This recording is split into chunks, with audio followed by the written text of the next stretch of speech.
Kia kind of stole the show in your homecoming game, and I mean, Kia played pretty well tonight. But you just talk about Lou's performance tonight. Yeah, Lou played awesome.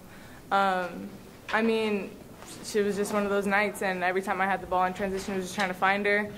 I mean, she had the space, so she was just knocking them in, just in rhythm. What do you think about Kia tonight? Just being able to come home. You know, I saw you guys joking on the bench and stuff afterwards. But just yeah, of course. I was like, hey, you know, you're the pride of Canada. You know that, right? And she was like, yeah, I know. No, I'm just kidding. But yeah, it's fun. It's just one of those moments where, you know, it's kind of stress-free, end of the game, and just time to soak it in and enjoy it. What did you say to her during the national anthem? Because I saw you guys, same thing, like her during the Canadian national anthem. Oh, I tried to sing it. I tried to sing it, and I was like, oh, you can have it. You got it. It's you. What was working tonight? Just everything was working, but what just seemed to be clicking the most? It was just the level of focus tonight, I think.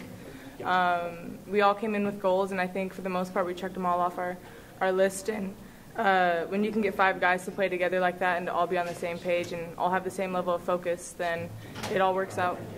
It's been an emotional week with Gino's 1,000th win and Kia's homecoming game, and now you guys are off till the 28th. How nice does that feel? Plus finishing finals. Yeah, I mean, we had 2 really fun games. Just 2 games where we just got to have a lot of fun and forget about a lot of stuff and, you know, just enjoy the moment. So it's good to go home on that note. Gabby's homecoming, Kia kind of stole the show tonight. You steal the show, but, you know, Kia wasn't so bad herself. But what were you feeling tonight? I mean, I felt like I was open a lot, and so I was shooting the ball, and my teammates were getting me the ball as much as they could, and my shot felt really good, so I just kept shooting. And Gabby said she tried to find you in transition a lot, just because that's what she felt you were doing, you know, doing the most. Yeah, you know, I think she does a really good job of seeing the floor, and she knows that those are probably the most opportunities when I am wide open, and she found me as much as she could, and so did Crystal, and I think that's one of the big reasons why Canadian, why everyone, you know, why I got the opportunities I did, because how much they looked for me. Did the basket feel about 20 feet wide? Honestly, yeah, it felt like everything I shot just seemed like it all rolled in, like no matter what.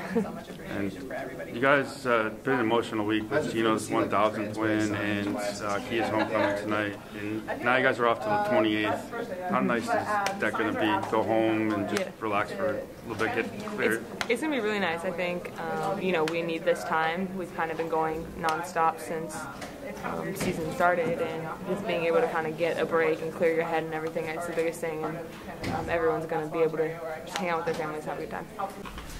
I'd say the one thing my sister always told me was, if you're going to bet on anybody, bet on yourself. Every single time you hit a challenge or hit an obstacle, you don't bet on anybody else, just bet on you and you'll be all right. Yeah, in January you told me that you always sold yourself short. You didn't believe you get to a school like UConn. Why did you kind of tell yourself that, knowing how talented you are? I just think I never thought I was really that good, and I was always kind of like, I can put the ball in the hoop sometimes, but not all the time, like not on a consistent basis when I was that age. And I felt kind of along the lines of, I just want to get to the tournament. I want to play a game. If we make a run, be a Cinderella team, sure, absolutely. But then when they came knocking, and now to be in this program, best decision I've ever made, and the confidence that you gain in learning how to play the game. I mean, half of making a three-pointer is being confident in the fact that it's going in. And I think that's something that I've learned since I've gotten here. What family members were here to see you today? Everybody except my brother.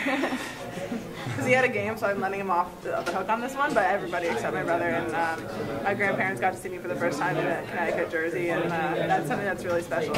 Really excited to go hug them after all this. You haven't seen them yet? No. You got a chance to greet Sarah? Pardon? You got a chance to greet Sarah? I did. Before the game, I sent her a text message, and like, just mind blown. And I think it was like a half hour after I had come out, and I was looking through the Snapchat, and Team Canada Snapchat, and I was like, oh, wait a minute. So absolutely incredible, beyond proud of her. You know, she might be the first family member to bring home a medal, and I'll be more than ecstatic to see that. Talk about what it means to play for UConn. Yeah, I mean, you know the men's programs, the UKs, you know, Kansas, all those big teams, UNC, but UConn for women is the gold standard. I mean, has it hit you yet after all this time playing for a squad and playing for a coach like that? I mean, it's an absolutely incredible program to be a part of, and I think it's not an easy one. In many ways, it's challenging every single day, and it pushes you beyond your limits mentally and physically. But you grow so much in such a short period of time, and the changes you see are so instant. But what I think makes them so successful is the fact that over the last 33 years, they've held every single player that's come through this system to the exact same standards, whether you're the top player on their team or you're a walk-on. And every single day, you're learning something new from them. They're deciding to make sure that you understand you can't be tired. You have no choice in that. And I think that's why I've gotten so much better over the years.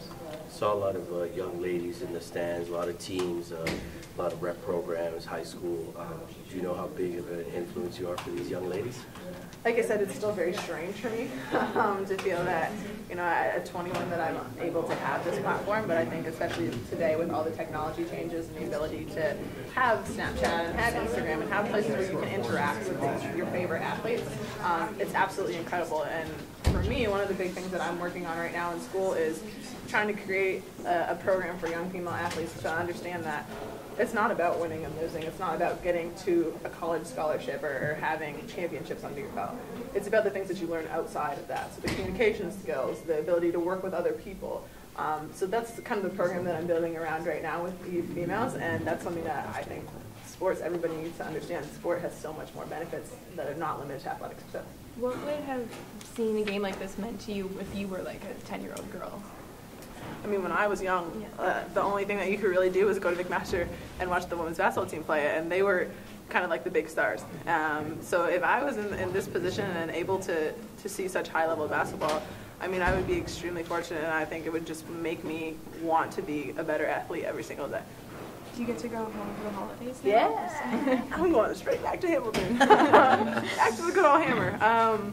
But yeah, absolutely, we get to go home, spend some time with the family, get away from basketball a little bit, and then come back right in the swing of things and hit it striding. It would be nice to get that extra time. You guys are off till the 28th. Yeah, the extra time is always great. I mean, we just had the exam break, which is always helpful to kind of be home in stores and relax mentally. But when you step away from the game entirely, I think that's something we do really well here. When it's time to think about basketball, you think about basketball. When it's time to think about school, it's school. So being able to separate things is what helps you get through the grind of everyday life here. Talk about Lou's job tonight, the job she did.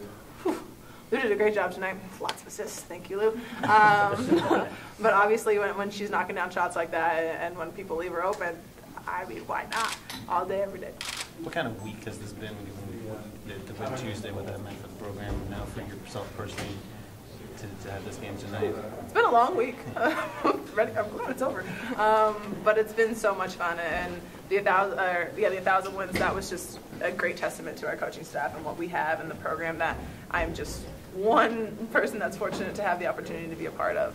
And then to come here and to be surrounded by so much love and so much appreciation by the best country in the world and sing my national anthem before a game was the best part of everything. I saw that. What did that mean for you? I put my heart and soul into that one.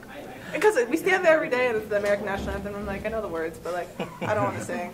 So to be here, and I kept hyping it up to them. I was like, you guys need to know at least 2 words. Like, oh, Canada, that's all you need to know. And they got that part down.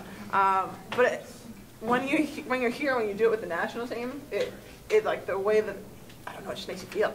Like, it's just incredible. So today was the exact same feeling, and the crowd sang along. Quite for that. Did it bring back memories from the last time you played here at Pan Am's? A lot of memories in this place. Good ones and bad ones. But absolutely. And the last time we played here, we had so much success, and we were able to bring women's basketball into the light in Canada. And that was something that was extremely incredible. And I'm just hoping that maybe this continues to propel it forward a little bit. Key in your freshman year, second game of the season, you fouled out against Stanford. How big of that? Everybody just wants to bring up bad things sometimes. No, I'm kidding. How big of a turning point was that for you? Yeah, Stanford was a very good game. Obviously, back then, it was a big kind of heartbreaker for me because I felt like I didn't really do anything to help contribute to that game in the ways that I probably could. And it was after that when Coach called me in the office and was like, I'm going to start you to play defense. I was like, I can do that. That's fine. But it was kind of a turnaround, an eye-opener of what are you really good at, and do that every single day. And then everything else will just flow as the years go by. And now I'm old, so. Kia, you grew up watching your sister Tamika play at such a high level. How big is it for young girls to have a role model in their community growing up? I mean, I think it's huge, and I think for some of us, like me, I was a very fortunate person to have her right there. Other people are not as fortunate, and I think when you can have female role models who not only are athletes, but who are people who genuinely care about others, who want to go and make a difference, then it's only the sky's the limit for people. And you have someone that you can go and talk to, you have people that you can go and hang out with, and I think that is a big part of pushing young females to continue to play sports, to find these other things that I said that aren't limited to athletic success. Kia, was the anthem kind of the sort of pinch me moment for you in terms of or your grandparents? Was there one thing you kind of isolate as that will be your sort of treasured memory of this night? It might be the 2 air balls I shot. That might be the memory. But no, I think it was kind of, the aftermath of everything, and going out and seeing all the young girls who just, they say the sweetest things to you, and you're like, I'm not sure if you really mean that. But to go out and to hang out and talk to them and have, they want a picture, do a picture. They want to just say, hey, thanks for playing basketball. I'm all for it. But one girl came up to me and said, you think I'm a good basketball player? I was like, absolutely, why not? Like, you can tell yourself you're a good basketball player, that's half the battle. So that stuff is a lot of fun for me, and I was excited to see as many young women out here as we had today. Do you ever think of the next level? Do you think of playing pro, WNBA, wherever? Well, I'm old now. Oh, remember old. when I was little? Yeah. You're old, man. Now, if you really think about it, there's 30 months left of college basketball. So I have to think about the future. And absolutely, playing pro is a big goal of mine. It's one of the ones that I have left on my stake here. And then continuing to play with the national team and wanting, not only to be in an Olympics, but come home with a medal. Big goal.